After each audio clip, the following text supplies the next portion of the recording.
Bonjour à toi, bon peuple de Dieu. Je vais te raconter une histoire vraie, toujours la Vierge Marie qui intervient, ne serait-ce que à Knock, qui se trouve en Irlande, moins connue chez nous en France. L'histoire se déroule en Irlande, dans le village de Knock, le 21 août 1879. En rentrant chez elle, une adolescente remarque une lueur bizarre sur le mur de l'église.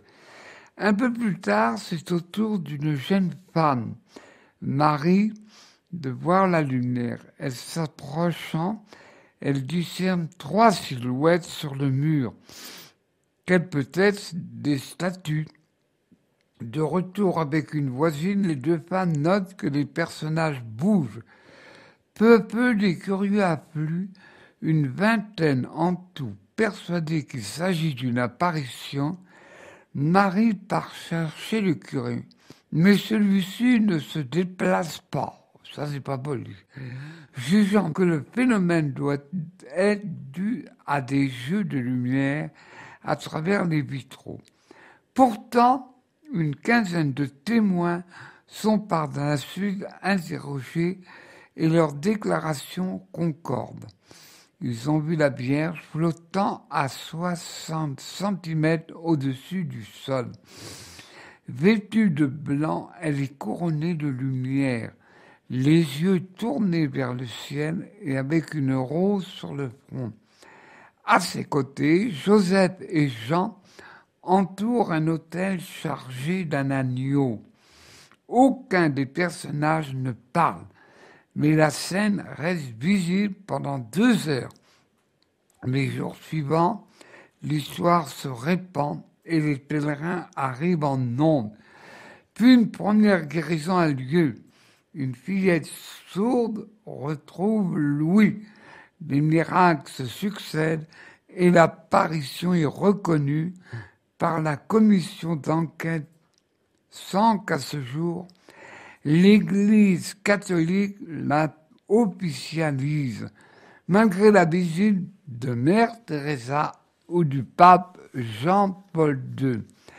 Il est vrai que les Irlandais, à cette époque, avaient souffert d'une terrible famine et l'île était bloquée et il y a eu beaucoup de Irlandais qui ont été aux États-Unis d'Amérique. La famille la plus célèbre des Irlandais, ce sont les Kennedy. Mais voyons, pour les gens de Lyon, est-ce que vous connaissez Gabriel Rosset, né en 1904 et rappelé à Dieu en 1974? Celui-ci a fondé Notre-Dame des Sans-Abris. Il a eu une enfance heureuse, il aimant bien ses parents et il est né dans les terres froides qu'on appelle de la tour du Pin. Et pour eux, prier en famille avec les parents à l'âge de 12 ans, il rejeta Dieu, un adolescent un peu rapide. Mais voilà que sa famille, son père était policier, mais lui, à l'âge de 12, 13, 14 ans, malade, gravement, aux portes de la mort. Il fit cette promesse: je te promets de revenir vers toi, Seigneur, si tu me guéris. Il guérira, mais ne tient pas ses promesses. Il, déjà tout jeune, dans la carrière, et gagnait beaucoup d'argent. Il était doué intellectuellement. À 16 ans, entra à l'école des instituteurs. Il admire la conscience professionnelle des professeurs. À 21 ans, école normale supérieure de Saint-Cloud, près de Paris. Et bien sûr, il négligeait la foi, il cherchait. Mais au tournant de sa vie, il rencontre un ami chrétien et le groupe de Tana à la messe. Cependant, il a changé. Retraite à Notre-Dame de la Villette, à la Raboire, en Savoie. 3 savants qui ont influencé la jeunesse vers les années 50. La jeunesse de l'époque étudiante. En effet, je ne cite que 3. Nietzsche, Freud, Karl Marx, et puis bien d'autres, il y en avait 7, je ne vais pas vous les citer. Mais cependant, il avait une allergie à ces 3 penseurs, car en un mot, il avait compris, capté, qu'il voulait faire une humanité sans Dieu. On est en plein dedans d'ailleurs. Mais une autre étape dans sa vie. Comme Lyonnais, il découvrit la misère à Lyon, professeur de littérature. Il était professeur de littérature et professeur d'italien. Une phrase dans l'évangile qui lui dit, Jésus dit dans l'évangile, « J'étais sans abri et tu m'as accueilli ». En effet, vers les années 50-54, des bidonvilles aux banlieues de Lyon, et il a réussi, avec l'aide de Louis Pradel, un grand maire, et le cardinal Gérier et d'autres. Il a fait aussi des rencontres. L'abbé Pierre, c'était à peu près à la même époque. Il a rencontré Teresa de Calcutta. Il a rencontré aussi Sœur Emmanuel, le ministre Edmond Michelet. C'était toute une époque. Et là, il a appris, ça c'est pas évident, qu'il ne faut pas compter sur soi, mais compter sur Dieu et laisser agir. Ça, c'est pas évident. C'est pas évident. Et comment est venu ce titre des sans-abri? Bien sûr, construire pour 15 000 logis, c'était énorme, énorme, énorme, et très énorme.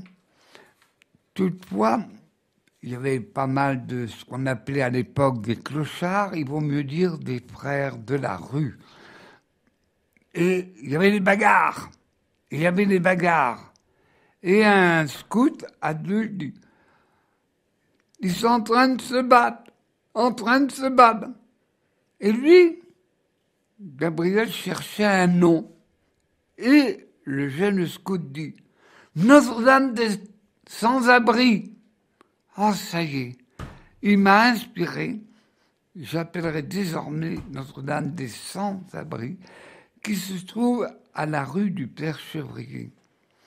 Mais on oublie fortement quand on raconte la vie des saints, et si je dis pas ça, il va me faire la tête. Il allait 1 fois par semaine à Notre-Dame des Dombes aussi. Il allait 1 fois par semaine. Il mettait 3 quarts d'heure pour y aller.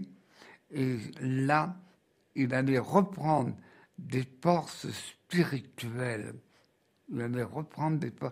Alors, aujourd'hui, le chemin neuf a repris car il n'y a plus de vocation cistercienne.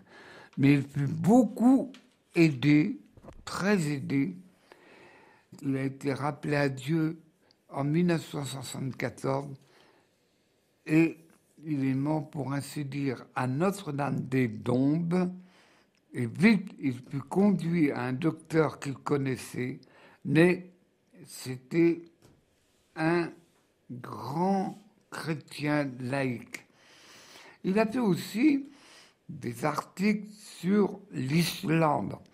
Vous savez que l'Islande, il y a beaucoup de tremblements de terre. L'Islande n'a pas de problème de chauffage parce qu'il y a l'eau chaude là-haut. Il a vu le pape Paul VI, même le pape, qui était cardinal à l'époque, Jean-Paul II. Et j'ai découvert cet homme, un Lyonnais, et il y a des grands saints, ils ne sont pas canonisés, mais ils sont casés au ciel. N'oubliez pas, bon peuple de Dieu, casés au ciel. Et ça demande de béatification, et c'est surtout le cardinal Barbarin qui a influencé, mais l'Église prend le temps à la vitesse d'un escargot. Mais pour ma part, un laïc, moine, et il a fait beaucoup de bien.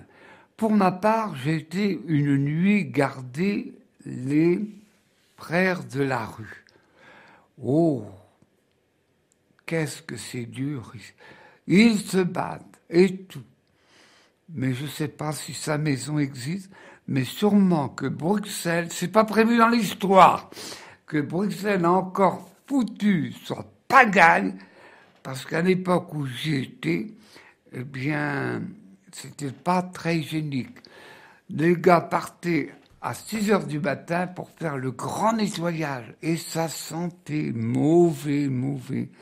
Mais ceux qui couchent à Notre-Dame-des-Abris ne sont pas forcément des gens, des clochards, comme on dit vulgairement.